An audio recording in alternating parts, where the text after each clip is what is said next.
ధనుర్మాసంలో నేడు 15వ రోజు. ధనుర్మాసం గోదాదేవి పాడిన తిరుప్పావై పాసురాలలో ఈరోజు 15వ పాసురం. ఇంతవరకు 9 మంది గోపికలను మేల్కొల్పారు. 10వ గోపికను ఈ పాసురంలో మేల్కొలుపుతారు. దీనితో ముందు భాగం పూర్తవుతుంది. దీనిలో ముందుగా భగవద్భక్తులను మేల్కొలుపుతారు.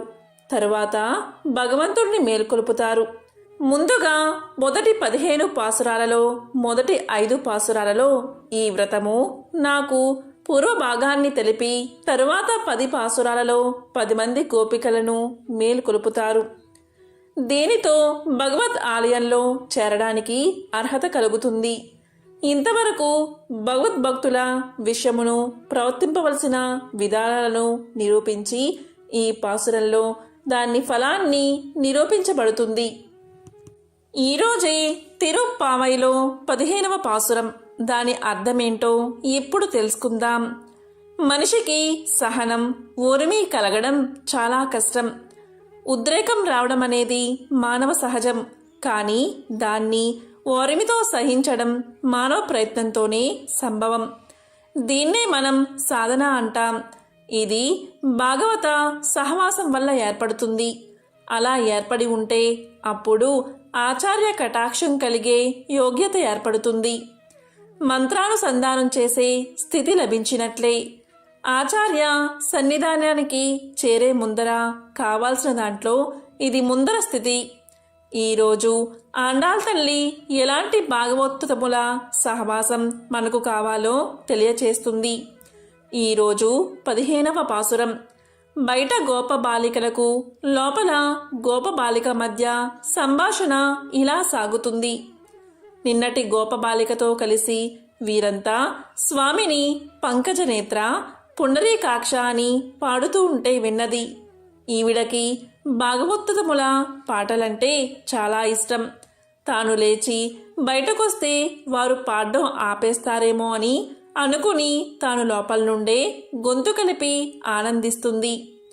అంతలోనే వాళ్ళంతా అక్కడ చేరగానే లోపల గోపబాలిక మెలకువతోనే ఉండి తమ దగ్గరకు రాలేదని కోపంతో, ఏమిటి ఇంకా నువ్వు నిద్రపోతూనే ఉన్నావా? వీళ్ళకేమో ఈ గోపబాలిక అందమైన గొంతు కలదని వారి వెంట ఈ గోపబాలిక ఉంటే శ్రీకృష్ణుడు తప్పకుండా వాళ్లకు దొరుకుతాడు అని భావిస్తున్నారు. ఆమెలోని యోగ్యతను పొగుడుతున్నారు. కానీ లోపల గోపబాలికకు నేను మిమ్మల్ని అంతా ఎడబాసి బాధతో నేనుండగా నన్ను పొగడ్డం సరికాదు అని శ్రీకృష్ణుడు తన దగ్గర ఉన్నట్లు భావించి ఆక్షేపిస్తున్నట్లుగా అనిపించి, లోపల ఉన్న గోపబాలిక, ఏమిటి గోల మీరంతా? శ్రీకృష్ణుడు నా దగ్గరేమీ లేడు, పరిపూర్ణులు మీరే, వస్తున్నాను అంది. బయట నుండి వాళ్ళు, మహాసమర్థురాలివే, నీ నోటి దురుసుదనం మాకు తెలుసులే, ఎప్పటినుంచో మాకు నీ సంగతి తెలుసులే అని అన్నారు.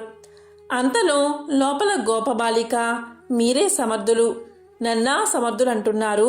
అసలే నేను శ్రీకృష్ణుడి ఎడబాటు బాధలో ఉన్నాను.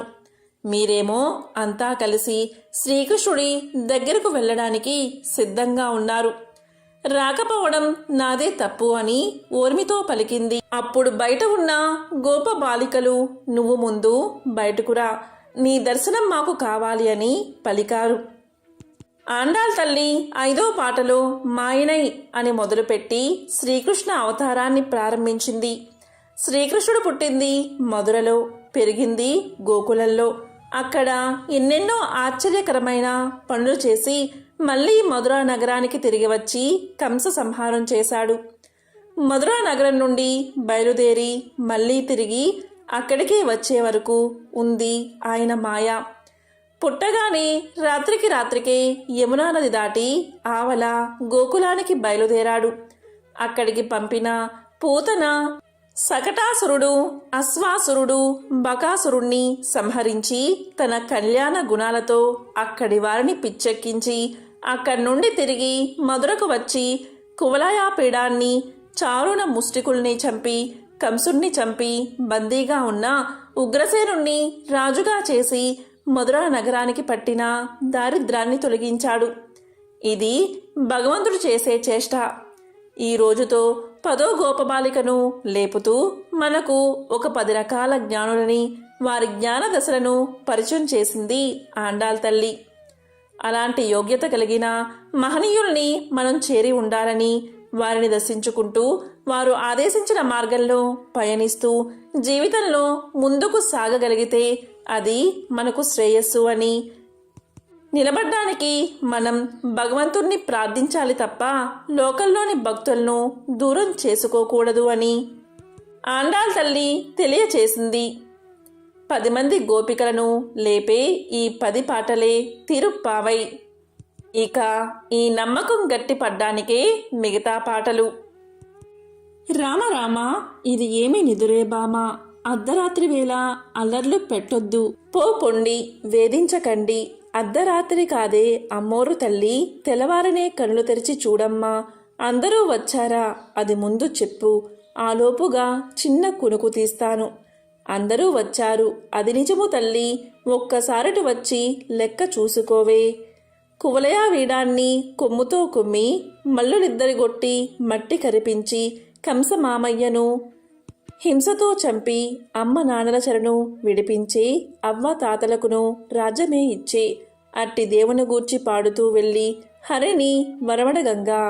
సిరినోము హరిపూజ గిరిపుత్రి వరము, గోకులము కన్నెలకు కళ్యాణకరము, లోకులందరికిదే సౌభాగ్యప్రదము, పల్లె పిల్ల మేలుకో రే పల్లె పిల్ల మేలుకో.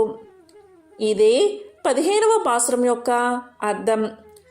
ఓం నమో నారాయణాయ.